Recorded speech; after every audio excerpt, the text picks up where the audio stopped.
தலைக்கவசம் சின்னத்தில் உங்கள் வாக்குகளை தலைக்கவசம் சின்னத்தில் உங்கள் வாக்குகளை ஒரு வாய்ப்பாக எனக்கு தாருங்கள். மாற்றத்தை நிச்சயமாக நான் ஏற்படுத்தினேன். அவர்களுக்கு வெற்றியின் சின்னமான தலைக்கவசம் சின்னத்தில் வாக்களித்து பெரும்பான்மையான வாக்குகள் வித்தியாசத்தில் வெற்றி பெற செய்யுமாறு அன்போடு கேட்டுக்கொள்கின்றோம். அனைவரும் வாக்களிப்போம், உரிமையை வென்றெடுப்போம். தமிழக மக்கள் ஆதரவு பெற்ற கோவை பொள்ளாச்சி கோவையில் தேர்தல் மன்னன் நூர் முகமது தேர்தல் பரப்புரை. கடந்த தேர்தலில் காங்கிரஸ் வேட்பாளரை பின்னுக்கு தள்ளி மக்கள் மனதை கவர்ந்த 43வது முறையாக போட்டியிடும் தேர்தல் மன்னன் நூர் முகமது. பாராளுமன்ற தேர்தல் நடைபெறுவதையொட்டி பல்வேறு அரசியல் கட்சியினர் சூறாவளி பிரச்சாரம் மேற்கொண்டு வருகின்றனர். கோவை மற்றும் பொள்ளாச்சி பாராளுமன்ற தொகுதிகளில் போட்டியிடும் சுயேட்சை வேட்பாளர் நூர் முகமது தீவிர பிரச்சாரத்தில் ஈடுபட்டார். கோவை மற்றும் பொள்ளாச்சி பாராளுமன்ற தொகுதிகளுக்குட்பட்ட மீன் மார்க்கெட், உக்கடம், லாரிப்பேட்டை மற்றும் அதனை சுற்றியுள்ள பகுதிகளில் சுயேட்சை வேட்பாளர் நூர் முகமது தீவிர வாக்கு சேகரிப்பில் ஈடுபட்டார். மேலும் இதுவரையிலும் எந்த ஒரு கட்சிகளும் மக்களுக்கு தேவையான அத்தியாவசியங்களை செய்யவில்லை. எனவே அனைத்து கட்சிகளையும் புறக்கணித்து சுயேட்சை வேட்பாளரான என்னை ஹெல்மெட் சின்னத்திற்கு வாக்களித்து வெற்றி பெறச் செய்யுங்கள். நான் உங்கள் வீட்டு பிள்ளை. நீங்கள் கூப்பிட்ட குரலுக்கு ஓடோடி வருவேன். கடந்த தேர்தல்களில் காங்கிரஸ் வேட்பாளரை விட அதிகம் வாக்குகள் பெற்று மக்கள் மனதில் நம்பிக்கை பெற்ற வேட்பாளர். எனவே மக்கள் என் மீது வைத்த நம்பிக்கைக்கு நான் கடமைப்பட்டவனாக இருப்பேன். இந்த தேர்தலில் ஹெல்மெட் சின்னத்திற்கு வாக்களித்து வெற்றி பெறச் செய்தால் உங்கள் கோரிக்கைகளை உடனுக்குடன் நிறைவேற்றுவேன். பாராளுமன்றத்தில் கோவையின் வளர்ச்சிக்காக குரல் கொடுப்பேன் என்று பொதுமக்களிடம் வாக்குகள் சேகரித்தார்.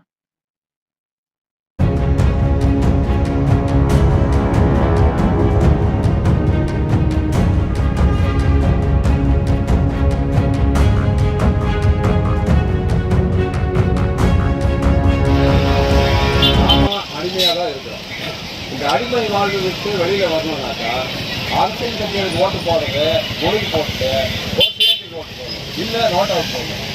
இவங்களுக்கெல்லாம் பாடம் புகட்டணும் அப்படின்னாக்கா நீங்கள் மாறணும். காசை கொடுத்தா காசை வாங்குங்க, ஆனால் இவங்களுக்கு போடாதீங்க. அந்த காசு என்ன காசு? ஒரிஜினல் காசா? யாராவது அப்பா வீட்டு காசு யாராவது கொடுக்குறாங்க? ஒன்றும் கிடையாது. ஜெயிச்சா இதை பண்ணுறேன், ஜெயிச்சா அதை பண்ணுறாங்க. யார் எங்கேருந்து கொடுக்குறாங்க? எப்படி செலவு பண்ணுறாங்க? எதுக்காக அந்த இலவசம் கொடுக்குறாங்க? எதுக்காக இந்த ஓட்டு காசு கொடுக்குறாங்க? ஜனநாயகத்தை குழி தோண்டி புதைக்கிறதுக்கு அரசியல் கட்சிகள் தீர்மானிச்சிருக்காங்க. மக்களை ஏமாற்றி ஓட்டு வாங்கணும். இவங்க அங்கே ஆட்சி செய்யணும், அங்கே ஆட்சி இடத்துல இருக்கோம். பிஜேபியும் சரி, திமுகவும் சரி, அண்ணா திமுகவும் சரி, சந்தர்ப்பவாத கூட்டணிகள் ஏற்படுத்தி கொள்வார்கள். அவரே கேஸ்ல இருந்து ஜிஎஸ்டி எல்லாம் பண்ணிட்டாரு. இப்போ ஜனங்க மாறணும். உங்கள் கையிலே மிகப்பெரிய ஒரு அதிகாரத்தை வைத்திருக்கிறீர்கள். சாதாரண அதிகாரம். ஜனாதிபதி தேர்தலிலும் துணை ஜனாதிபதி தேர்தலிலும் இந்த எம்பிகளை 2 தொகுதியிலும் போட்டி போட்டு என்னன்னாக்கா மக்கள் மாறிட்டு வர்றாங்க. இனி நம்பதாக இல்லை. பழைய காலத்தில் இப்போ மீடியா சரியா வந்துருச்சு. அதனால ஏமாற்ற முடியாது.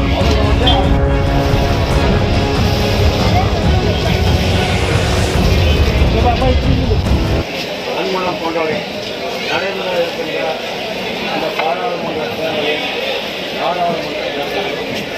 கோவை பொள்ளாச்சி மக்கள் சார்பாக போட்டியிடக்கூடிய ஒரே வேட்பாளர்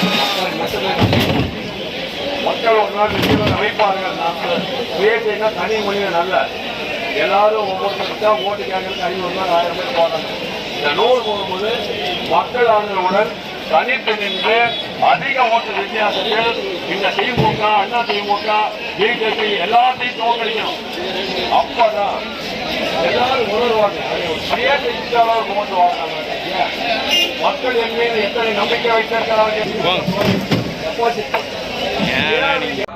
அன்புள்ளம் கொண்ட வாக்காளர் பெருமக்களுக்கு வணக்கம். நான் கோவை பொள்ளாச்சி பாராளுமன்ற தேர்தலில் சுயேட்சையாக நூர் முகமது ஆகிய நான் போட்டியிடுகிறேன். இந்த தேர்தலில் நீங்கள் அதிகபட்சமாக வாக்களித்து என்னை வெற்றி பெற செய்தால் மக்களின் அடிப்படை தேவைகளாக இருந்தாலும் சரி, எந்த பிரச்சனைகளாக இருந்தாலும் சரி, உங்களுக்காக நான் சேவை செய்ய காத்திருக்கிறேன். 1997ஆம் ஆண்டு குறிச்சி நகராட்சி இடைத்தேர்தலில் போட்டியிட்ட பொழுது காங்கிரஸ் வெறும் 36 ஓட்டு வாங்குச்சு. நான் 436 ஓட்டு வாங்கி வார்டு விட்டு வார்டு நின்று வெற்றி பெற்றேன். அப்போவே எனக்கு மக்கள் மீது நம்பிக்கை வந்துவிட்டது. தொடர்ந்து ஒரு நாளைக்கு எம்எல்ஏ எம்பியாக மாற வாய்ப்பு தருவார்கள் மக்கள் என்ற நம்பிக்கையில் விடாமுயற்சியாக ஜனாதிபதி, துணை ஜனாதிபதி வரை 43 தேர்தல்களில் போட்டியிட்டு விட்டேன். இப்போது நடக்கக்கூடிய இந்த பல பரீட்சை அரசியல் கட்சிக்கா சுயேட்சைக்கா? கோவை, பொள்ளாச்சி, அவ்வளோதான். சுயேட்சைக்கே ஓட்டு போடுறாங்களா, அரசியல் கட்சிக்கா? கூட்டணி வெல்லுமா, சுயேட்சை மக்கள் வெல்லுவார்களா? இந்த மக்கள் வெல்ல வேண்டும் என்பதற்காகவே நான் மக்களின் சார்பாக கூட்டணி ஏற்படுத்தி கொண்டு மக்களின் மீது நம்பிக்கை வைத்து இந்த தேர்தலில் போட்டி போடுறேன். எனக்கு தலைக்கவசம் சின்னத்திலே வாக்களித்து பெருவாரியான வாக்கு வித்தியாசத்தில் என்னை வெற்றி பெற செய்ய வேண்டுமாய் கேட்டுக்கொள்கிறேன்.